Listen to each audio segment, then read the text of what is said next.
ஓம் சத்குருவே சரணம். கணக்கம்பட்டி பழனிசாமி சுவாமிகள் ஐயாவோட அற்புதங்களை பார்த்துட்டு இருக்கோம். அந்த விதத்தில் கணக்கம்பட்டியில் இருக்கிற ஐயாவோட ஜீவசமாதி மாதிரியே ஐயா இருக்கும்போதே அவருக்கு ஒரு சிலை ஒன்று உருவாக்குனாங்க.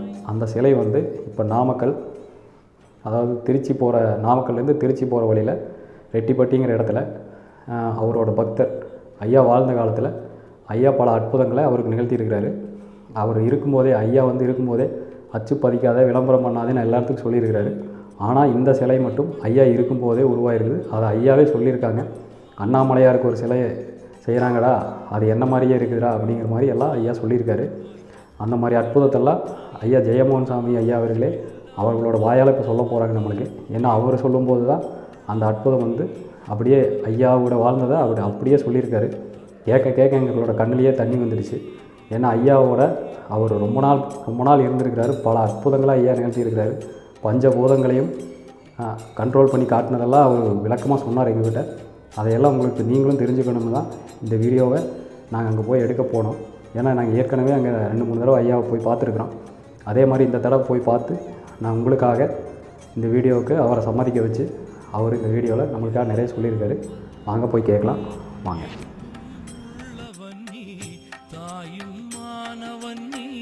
தந்தையும் நீ, எல்லாம் வல்லவன் நீ, எங்கும் உள்ளவன் நீ, தாயும் மாணவன் நீ, தந்தையும் நீ. ஒரு நாள் இளமை கோலம் காட்டுவாய், ஒரு நாள் முதுமை ஜாலம் காட்டுவாய். அழுவது போல சோதனை செய்வாய், அழுதால் தாய் போல் ஆறுதல் சொல்வாய். எல்லாம் வல்லவன் நீ, எங்கும் உள்ளவன் நீ, தாயும் மாணவன் நீ, தந்தையும் நீ.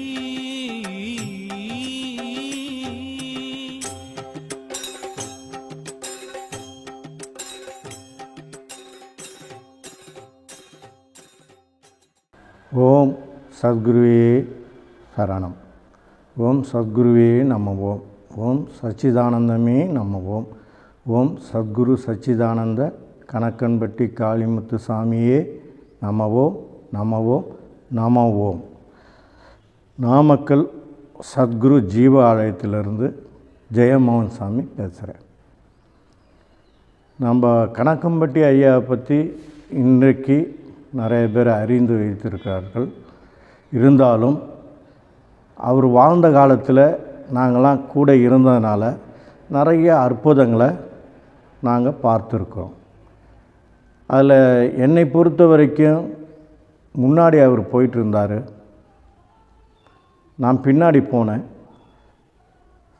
திடீர்னு அவர் மறைஞ்சார்.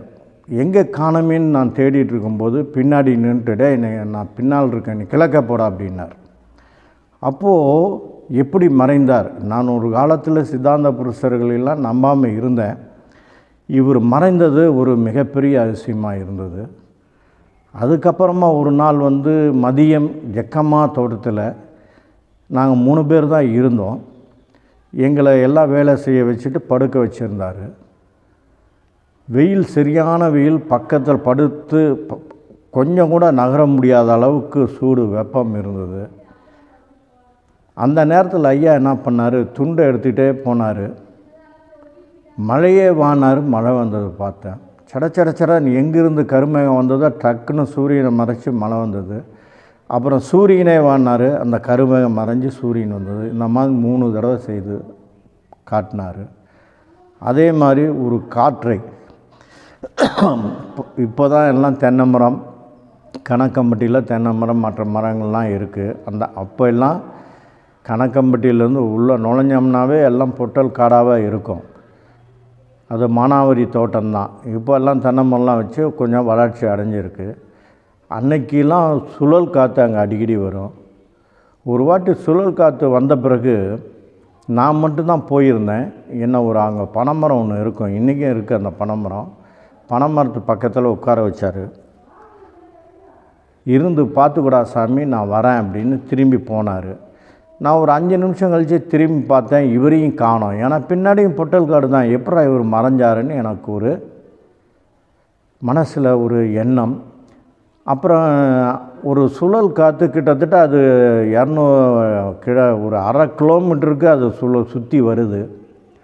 கீழே இருந்த சோளகத்தையெல்லாம் பிடுங்கி பறக்குது. கிட்டத்தட்ட ஒரு அடிக்கு உள்ள கல்லுலாம் அந்த மண்ணோடு அப்படியே மேலே பறக்குது. கல்லுன்னா மண், அந்த களிமண் மண் அப்படி கட்டியோடு பறக்குது. நான் பார்த்துட்ருக்கேன், ஆகா நம்மளை நோக்கி வருது, இவரையும் காணமே, என்ன பண்ணலான்ட்டு சரி ஐயா சொன்ன இடத்த வந்து நவரக்கூடாது அப்படின்ட்டு கையை நல்லா தேய்ச்சிட்டு முகத்தில் வச்சு அப்படியே ஒரு 2 நிமிஷம் யோசனை பண்ண. மூக்கை மறைச்சிக்குவோம், காதை மறைச்சிக்குவோம், கண்ணை மறைச்சிக்குவோம், காற்று உள்ளே போகாத அளவுக்கு நம்ம பார்த்துக்குவோம் அப்படின்னு நினச்சி பார்க்குறேன். கண்ணை திறந்து பார்க்குறேன், என் முன்னாடி இருந்தார். முன்னாடி இருந்து என் கையை தான் இப்படின்ட்டு இப்படி வச்சார்.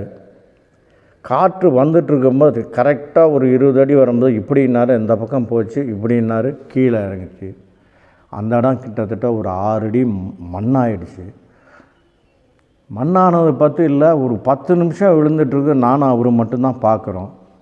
பார்த்தோன்னா அந்த கல்லெல்லாம் பட்டு அவர் காலில் படுது, செதறது, என் காலில் படுது. நான் உட்காந்துட்ருக்கேன், அவர் நின்றுட்டுருக்காரு. அப்போது அந்த எல்லாம் விழுந்த பிறகு, முடிஞ்ச பிறகு, அது 6 அடி மேடான பிறகு அவர் திரும்பி என்னை பார்க்குறாரு. பார்த்துட்டு, சாமி நீ பார்த்துட்டு இல்லை சாமி, வீட்டில் தேடுறாங்க, வீடு போய் சேரு அப்படின்னார். இதெல்லாம் எனக்கு ஒரு மிகப்பெரிய ஒரு ஆச்சரியமாக இருந்தது. நான் ஐயாவை முழுமையாகவே நம்ப மாட்டேன். ஏன்னா மனித ரூபத்தில் இருக்கிறவங்க எப்படி கடவுளாக முடியும்? கடவுள் வந்து அப்போல்லாம் கோயிலாக சுற்றிட்டு இருந்தேன். கொல்லிமலையில் பல ஆண்டுகள் தவம் இருந்தேன். அப்புறம் சதுரகிரி மலை, இப்படின்னு எல்லா கோயிலும் சுற்றி உட்காந்து சிவன் கோயில், பெருமாள் கோயில், பிள்ளையார் கோயில், முருகன் கோயில் எல்லாம் சுற்றினேன். எங்கேயும் கடவுளை பார்க்க முடியல. ஆனால் இவர் செய்த அதிசயங்கள்லாம் பார்க்கும்போது இவர் யாராக இருக்குன்னு எனக்கு மனசில் பட்டது. ஒரு நாள் மோகன் தோட்டு அந்த சாலையில் அங்கே வெளியே உட்காந்துருந்தோம். திடீர்னு எங்களெல்லாம் எழுப்பி, சாமி போய் எல்லாம், அப்போது ஒரு 4-5 பேர் இருந்தாங்க, போய் உள்ளே உட்கார்றான்னாரு. உள்ளே உட்காந்தோம். எங்கேருந்து அப்போ சொல்கிறார் அவர் வாயில், ஒரு பூதம் எந்திரிச்சிக்கிச்சுடா, நீங்கள் உள்ளே போய் உட்கார்றான்னாரு. அப்போ பயங்கரமான காற்று அங்கே, ரொம்ப அந்த காற்றுன்னா அவ்வளோ மண்ணை வீசிட்டு அவ்வளோ காற்று வருது. இவர் மட்டும் நடக்கிறார் அந்த கிணத்து முன்னாடி. நடந்து 2 ட்ரிப்பு வந்தார். காலை 2 வாட்டி கீழே அழுத்தி ஒரு 5 நிமிஷத்தில் பார்த்திங்கன்னா அந்த காற்று இல்லாமல் அப்படியே அடங்கி போச்சு. அப்போ தான் யோசனை பண்ணேன், காற்று கட்டுப்படுது, நீர் கட்டுப்படுது, மறைஞ்சி வராரு. இதுக்கப்புறமா எத்தனையோ அற்புதங்கள் என்னுடைய வாழ்க்கையில். எங்கள் தகப்பனாருக்கு சிகரெட் அதிகமாக அடிப்பார். அவர் அடித்து நிக்கோடின் வந்து அவருடைய நரம்பில் போயிடுச்சு, ரத்தத்தில் கலந்துருச்சு அப்படின்னு டாக்டர் சொன்னார். அப்போது காலில் பெருவிரலில் ஒரு கட்டி மாதிரி வந்து அது கருப்பாக மாதிரி காலே கருப்பாகிட்டு வந்தது. டாக்டரு இங்கே தேவதாஸ் டாக்டர்னு ஒருத்தர் இருந்தார் நாமக்கல்லில். அவர் காலை எடுத்துடணும், வேறு வழியே இல்லை அப்படின்னாரு. நான் என்ன பண்ணேன், எங்கள் அப்பாவுக்கும் என்ன மாதிரியே நம்பிக்கை இருக்காது. நான் சொன்னேன், இந்த மாதிரி ஒருத்தர் இருக்கார், வாங்க அங்கே போய், அவர் மிகப்பெரிய சித்தர், நம்ம போய் அங்கே போயிட்டு வரலாம் அப்படின்னா. சரி அப்படின்னு அவர் சலிச்சிட்டே தான் வந்தார். வந்தவரை ஐயா சும்மா விடலை. அப்போ வீட்டில் இருந்தார். அந்த வேப்ப மரத்தை சுற்றுறா, எந்தர்றா அப்படின்னாரு. இவர் நொண்டி சுற்றினார். சுற்றிட்டு இவர் கால் வலி எடுத்தோன்னே போய் உட்காந்துட்டார். அப்புறம் ஐயா கிட்ட பர்மிஷன் வாங்கி வந்துட்டோம். வித்தின் வீக்கில் அந்த பொண்ணுலாம் பட்டு போய் அவருக்கு வந்து எல்லாமே சரியாக போச்சு. அதை தேவதாஸ் டாக்டர் பார்த்தார். வழியில் பார்த்து, எப்படிங்க உங்களுக்கு காலை எடுக்கணும்னு சொல்லியிருந்தேன், எப்படி உங்களுக்கு சரியாக போச்சு அப்படின்னு கேட்டோன்னே, என் பையன் யாரோ சித்தர்னு ஒருத்தர் சொன்னார், அங்கே கூப்பிட்டு போனால் அவர் வேப்ப மரத்தை சுத்த சொன்னார், ஒரு வாரத்தில் எல்லாம் போயிடுச்சு, இப்போலாம் வழியே இல்லைங்க, நல்லா இருக்குன்னாரு. அதுக்கப்புறமா அந்த டாக்டர் வந்து என்னை கூப்பிட்டு பல தடவை எங்கிட்ட வந்து வற்புறுத்தி அவர் காலில் கணக்கம்பட்டி கூப்பிட்டு போனார். கணக்கம்பட்டி கூப்பிட்டு போனது அப்போ வீட்டில் இருந்தார். அப்போ வீட்டில் பின்னாடி ஒரு சுவரை எழுப்பிட்டு இருந்தார். இவர் வந்ததை பார்த்தோன்னே காருண்யா மருத்துவமனை வருது பாடுறா அப்படின்னாரு. அப்பயே டாக்டர் அசந்து போயிட்டார். அப்புறம் டாக்டர் பிள்ளைங்கள்லாம் டாக்டருக்கு படிக்கணும்னு சொன்னார். அதெல்லாம் பின்னாடி எவ்வளோ அற்புதங்கள் அந்த குடும்பத்துக்கு நிறையா பண்ணிட்டார்.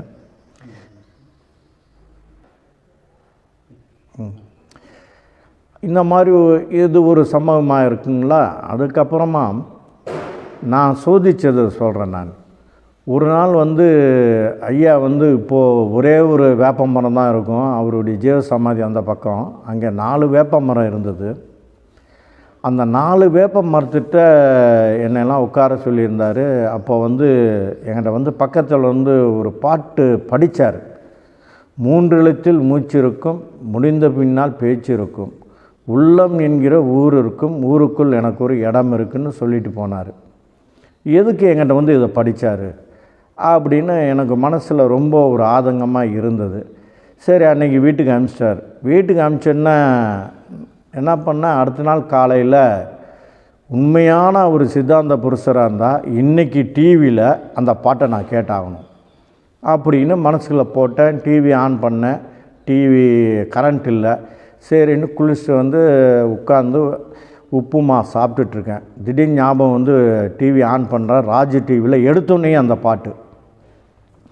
அப்போ தான் ஆச்சரியப்பட்டேன், எப்படா இவருக்கு இந்த மாதிரி ஒரு அற்புதம் எப்படி நிகழுது அப்படின்னு. ஒரு நாள் எனக்கும் என் தகப்பனாருக்கும் சின்ன வாக்குவாதம்.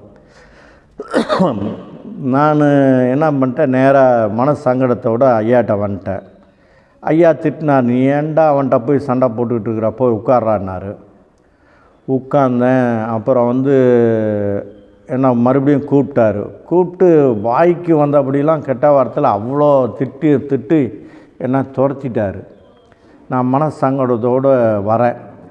வந்தோடனே கணக்கம்பட்டியிலேருந்து பழனிக்கு பஸ்ஸில் ஏறேன்.